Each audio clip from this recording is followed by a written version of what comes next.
sais pas ce que vous en pensez, mais l'ambiance, l'atmosphère de cette série, c'est du jamais vu dans le MCU.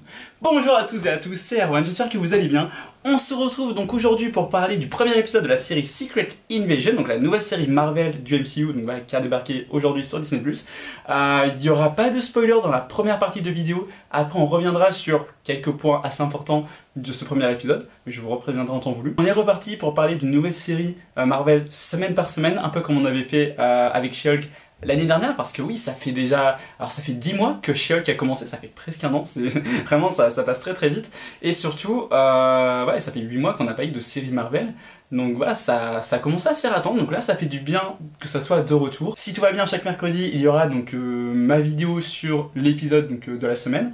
Voilà, je vais essayer de m'y tenir, c'est vrai que She-Hulk, j'ai eu beaucoup de mal à... Les premiers épisodes ça allait, parfois plus on avançait dans les épisodes et plus, enfin limite ma vidéo sortait genre avec une semaine, 2 semaines de retard, même je crois que ça m'est arrivé.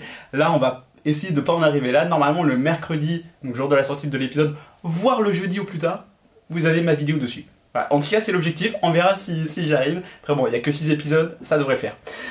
Donc Secret Invasion, ça parle de quoi? Nick Fury accompagné donc, de Talos, donc, un gentil Skrull, ainsi que de Maria Hill, vont essayer d'empêcher les méchants Skrulls d'envahir la Terre. Donc voilà un petit peu pour le synopsis de base. Alors bien sûr c'est bien plus complexe, là j'ai vraiment fait en sorte de résumer ça le plus simplement possible. Mais quoi qu'il en soit, ce programme Marvel, on va voir avec les 5 prochains épisodes, mais ça démarre très très fort. Déjà en termes d'ambiance, en termes d'atmosphère, c'est du jamais vu dans le MCU. On n'a jamais vu ça. C'est une ambiance lourde, pesante, une photographie qui va être très froide, très glaciale. Il n'y a pas d'humour. Ou allez, il y a peut-être 1 ou 2 répliques très vite faites qui vont être là pour légèrement vous faire décrocher un sourire, mais à aucun moment ça va être, comme on a l'habitude malheureusement parfois dans le MCU, pour dédramatiser des situations très très dramatiques. Là, à aucun moment ça va être ça. Vraiment, il y a des moments dramatiques, on reste dans le drame. Il y a très très peu d'humour et ça fait beaucoup de bien. Et aussi quelque chose qui m'a vraiment frappé, c'est que c'est mature. Je crois que c'est la première fois depuis très longtemps que je regarde un programme Marvel et je me dis c'est mature. C'est vraiment mature en termes pour l'ambiance, l'atmosphère, la photographie. Il y a du sang aussi, alors il n'y en a pas des masses non plus, hein, voilà, mais il y a un peu de sang et justement c'est là où en fait j'ai l'impression qu'ils n'étaient pas du tout dans l'optique de ah c'est du Marvel, ça doit rester vraiment tout public pour enfants ultra familial.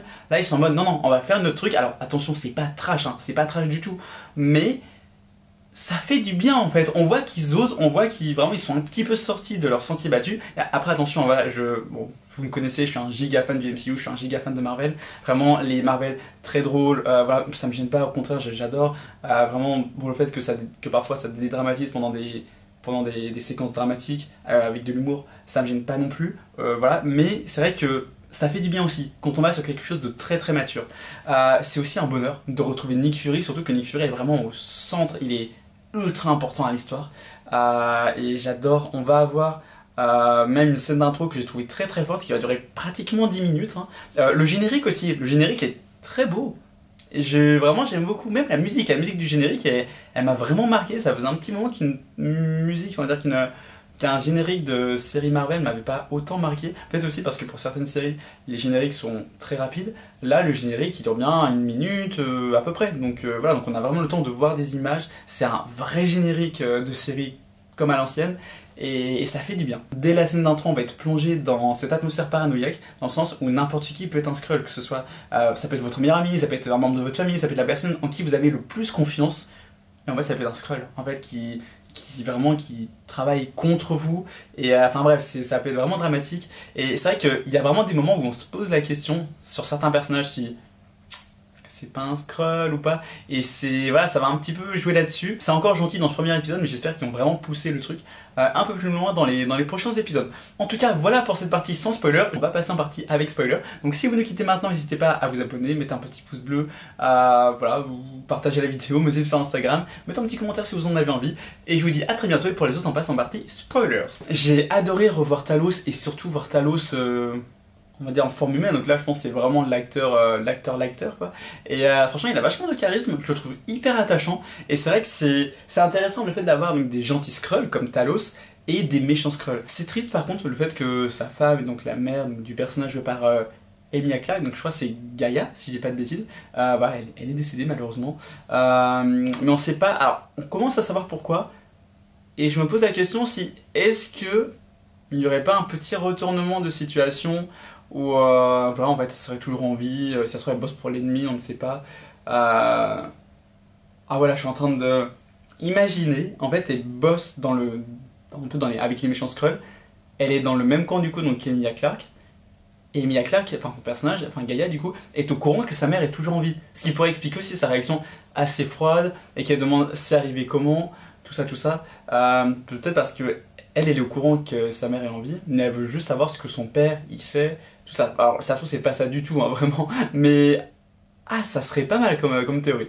En tout cas, j'ai beaucoup aimé donc, le personnage d'Emilia Clarke. Pareil aussi, Olivia Colman. Alors je pense pas que son personnage aura forcément une grande importance, je pense pas, mais c'est vachement cool de voir Olivia Colman dans du Marvel. C'est là aussi on voit un petit peu les ambitions encore différentes de cette série, parce que ils sont en train de nous ramener quand même un sacré casting entre Olivia Colman et Emilia Clarke, c'est quand même pas n'importe qui. Donc c'est cool, franchement c'est très très cool. Nick Fury, quel bonheur de le revoir. On sent qu'il cache des choses, ça c'est cool, ça c'est du bon Nick Fury. Mais j'aime bien aussi les thématiques sur le fait que bah il est plus comme avant. Le blip, enfin toute l'histoire avec Thanos, ça l'a vraiment bouleversé. Et voilà, ça se comprend totalement. Et ça montre aussi que bah, même Nick Fury, qui était quand même le directeur du Shield, c'était voilà, quelqu'un d'hyper important, qui avait vraiment les pieds sur terre et tout, qui était vachement droit. Bah voilà, là, c'est pas qu'il a brillé, pas du tout, mais ça l'a chamboulé. Ça l'a chamboulé, je trouve ça hyper intéressant comme thématique, je trouve que c'est bien amené. Pareil, sa relation avec Maria Hill. Pardon, excusez-moi. C'était vachement cool, j'étais hyper content de la revoir. Pour qu'elle se fasse tuer, c'est une grosse blague, j'espère. C'est... Waouh. Enfin, c'est horrible. C'est juste horrible. Enfin, Maria Hill, enfin, je l'adore. Enfin, en plus, c'est Cobie Smulders, c'est Robin dans How I Met Your Mother. Enfin, voilà quoi, c'est... Ah, je suis écœuré, vraiment. Je m'attendais pas à ça. Je m'attendais pas du tout à ce qu'elle meure. Mais bon, on va s'en remettre. Tout va bien, c'est peut-être qu'elle est pas morte, mais même si c'était une Skrull, on l'aurait vu en mourant, elle se serait retransformée. Un peu comme Martin Freeman, enfin son personnage en tout cas, enfin le Skrull qui avait pris l'apparence de Martin Freeman. Mais du coup Martin Freeman, enfin son personnage, donc c'est Ross, si je dis pas de bêtises, il est où? Est-ce qu'il est prisonnier dans le camp donc, des méchants Skrulls, on va dire? Est-ce qu'il est aux États-Unis? Est-ce qu'il est au Wakanda? J'en sais rien, avec les Dora Milaje, on ne sait pas. Mais en tout cas, c'était, même si on le revoit pas de la série, c'était hyper cool de juste le voir. Bon, c'est pas son personnage, mais de voir l'acteur quand même. Vraiment pour la scène d'intro, que j'ai trouvé vachement bien faite. Et ouais, non, franchement, c'était super bien. Autre théorie que j'avais aussi, c'était War Machine. On le voit donc discuter avec le président des États-Unis. Alors, risque de spoiler, parce que je sais pas après si ça a été dévoilé avec les bandes annonces ou pas, parce que j'ai pas vu les bandes annonces. Je pense que c'est un Skrull. Je pense que c'est un Skrull. Ou alors il va mourir, mais en tout cas, il va pas faire long feu, le président, parce que c'est le président des États-Unis. Et si je dis pas de bêtises, le personnage d'Harrison Ford dans le prochain Captain America sera le président des États-Unis d'Amérique. Donc soit le président actuel de Secret Invasion est un Skrull, soit il va se faire tuer. L'un des deux. Mais le fait qu'il soit un Skrull, j'aimerais beaucoup. Ça serait vachement stylé. En tout cas, voilà ce que je pouvais vous proposer pour ce premier épisode de Secret Invasion, pour cette nouvelle série Marvel. Voilà, moi ça m'a franchement conquis. Bon, je sais, Marvel, j'ai pas trop d'objectivité, mais j'ai vraiment kiffé. J'espère aussi que c'est votre cas. N'hésitez pas à me dire tout ça en commentaire, même si vous avez été déçu ou autre. N'hésitez pas à en parler, ça peut être très intéressant. N'hésitez pas également à vous abonner si vous en avez envie, à mettre un petit pouce bleu, me suivre sur Instagram. Voilà, et je vous dis à très bientôt. C'était Erwan. Bye.